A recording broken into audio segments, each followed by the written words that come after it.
Hello guys, welcome back again to my channel bersama saya Hansen di sini dan seperti biasanya setiap harinya saya akan buatkan video seputar cryptocurrency.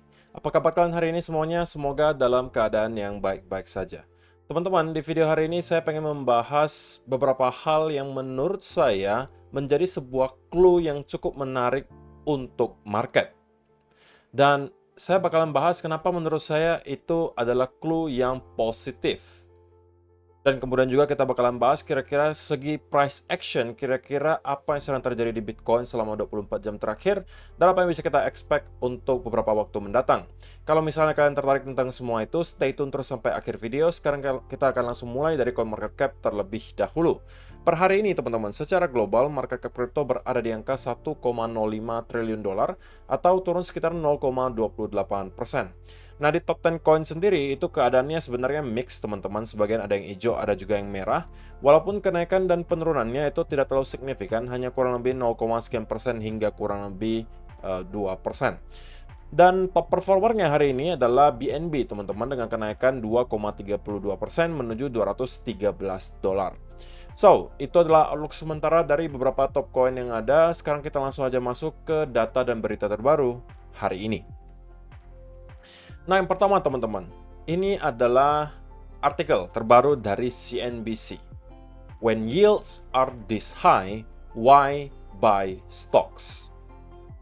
Apa yang saya mau sampaikan dengan membaca kalimat di sini teman-teman, bahwa kesimpulan yang bisa saya ambil teman-teman, kita melihat media massa sekarang dan banyak sekali orang-orang yang cukup disegani sebenarnya itu mulai start untuk memberikan semacam sentimen negatif untuk stock market Amerika Serikat.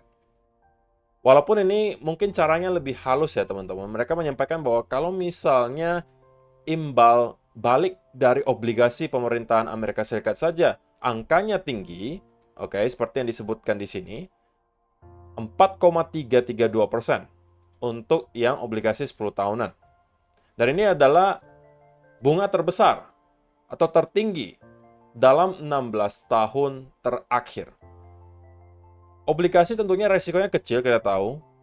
Dan intinya yang mereka mau sampaikan, kalau misalnya kalian punya uang sekarang, kenapa nggak taruh aja di obligasi, di mana kalian garansi dapat 4,33%, daripada harus taruh ke stock market yang belum tentu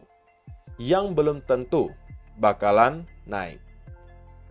Oke, jadi biasanya teman-teman, ketika sudah ada media-media massa yang memberikan sentimen-sentimen negatif seperti ini, itu adalah menjelang di mana kita ketemu dengan local bottom atau bottom bahkan dari sebuah bear market. Walaupun ini tentunya baru ada satu ya teman-teman, kita belum melihat yang terlalu banyak, tapi ini sudah mulai-mulai seperti itu. Dan tidak hanya dari CNBC teman-teman, Jim Cramer yang juga merupakan salah satu host di salah satu acara televisi CNBC, itu juga menyampaikan di Twitter, a failed rally, more oversold numbers coming.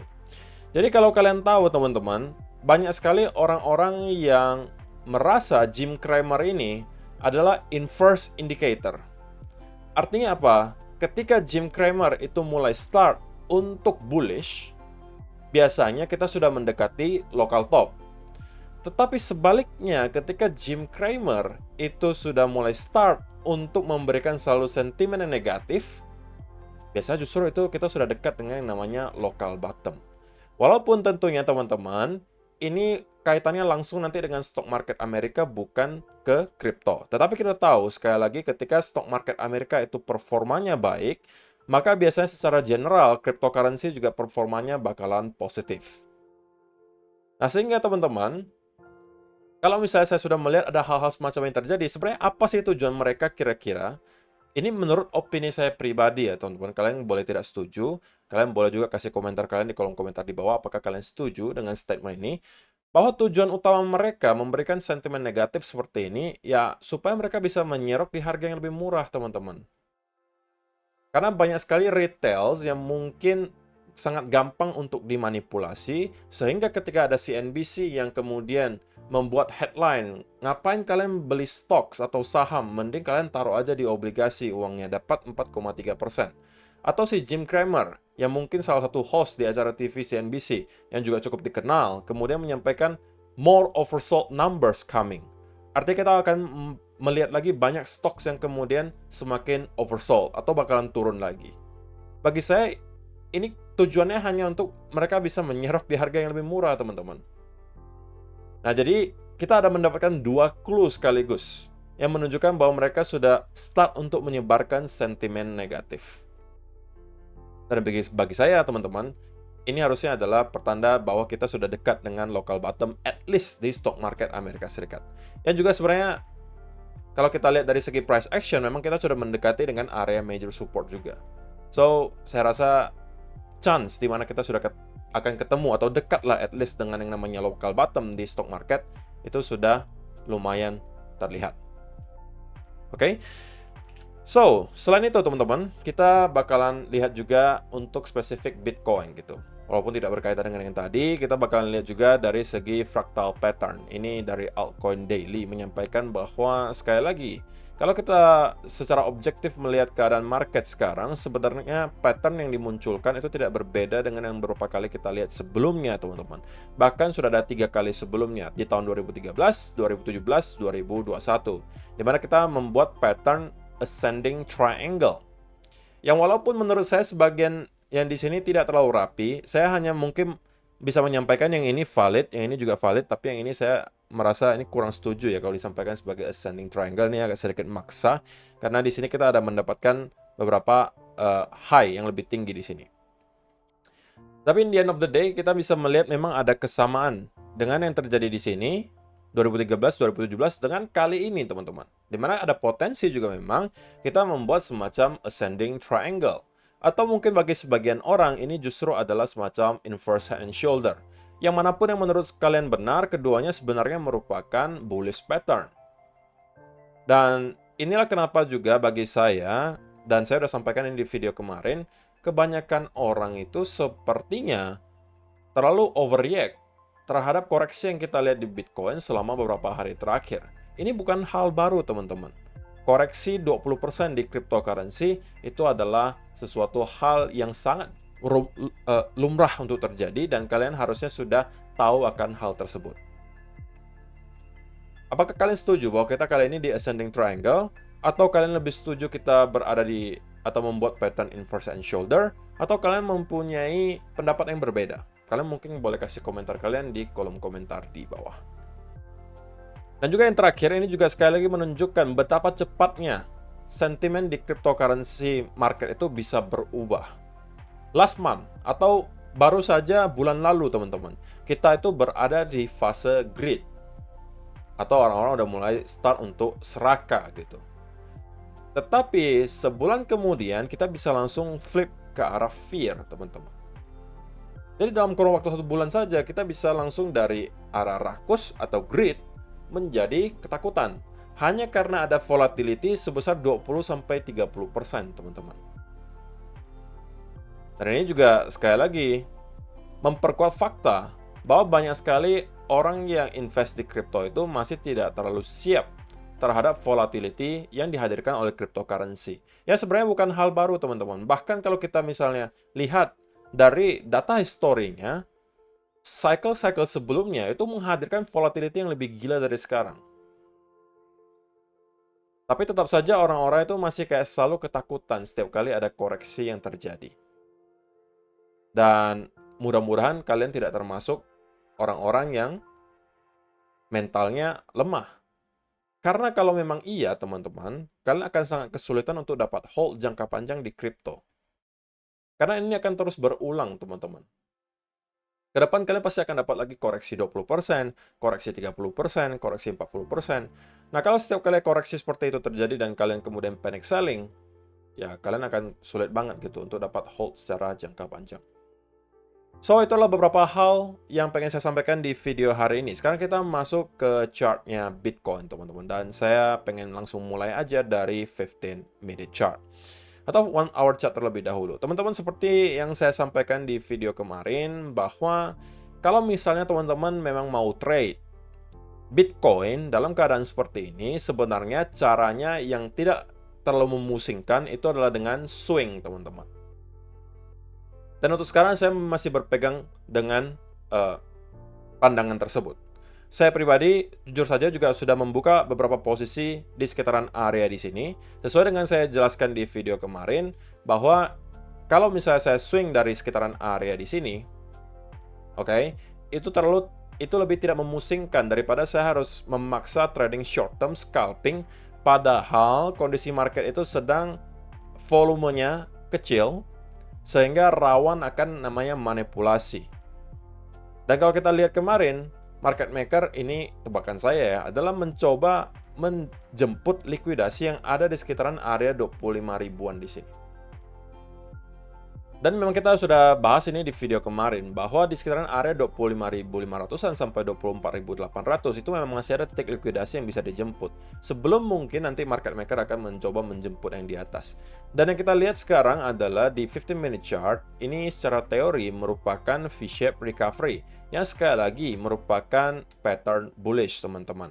Nah, kalau misalnya teman-teman masih mencoba untuk mencari setup short term, ini saya rasa adalah sebuah potensi bull flag tercipta, teman-teman, di sekitaran area di sini. Kalau saya pribadi, saya lebih prefer untuk swing dari sini, teman-teman. Saya nggak mau lagi scalping. Kenapa? Karena pergerakan market yang akan sangat sulit untuk di-trade kalau misalnya kita short term di sini. Kita bisa bolak-balik secara ekstrim, sampai pada akhirnya kita mungkin akan mendapatkan rally tersebut. Nah, kemudian ada komentar di beberapa video di beberapa hari terakhir, bahwa kok katanya relief rally, kapan nih relief rally? Katanya dari kemarin relief rally tapi nggak muncul-muncul. Yang ada kita justru konsolidasi, atau ada yang bilang drop. Teman-teman, kalau misalnya saya bilang senarionya itu masih on track, artinya saya secara analisa masih mempunyai pandangan bahwa relief rally itu masih akan terjadi.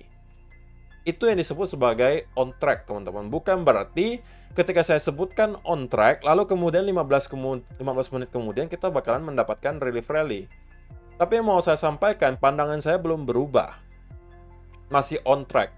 Bahwa saya masih merasa dari sekitaran area di sini, Bitcoin akan minimal mendapatkan relief rally terlebih dahulu. Ya, semoga teman-teman bisa mengerti statement tersebut, gitu ya. Jadi kalau ditanya hari ini gimana pandangannya kok, ya sama aja, belum berubah, masih on track gitu. Bahwa saya masih merasa Bitcoin akan mendapatkan relief rally, sekali lagi, dari ke sekitaran minimal 26.500-an, next target ke area 27.000, atau bahkan kita bisa break sedikit dari atas area tersebut.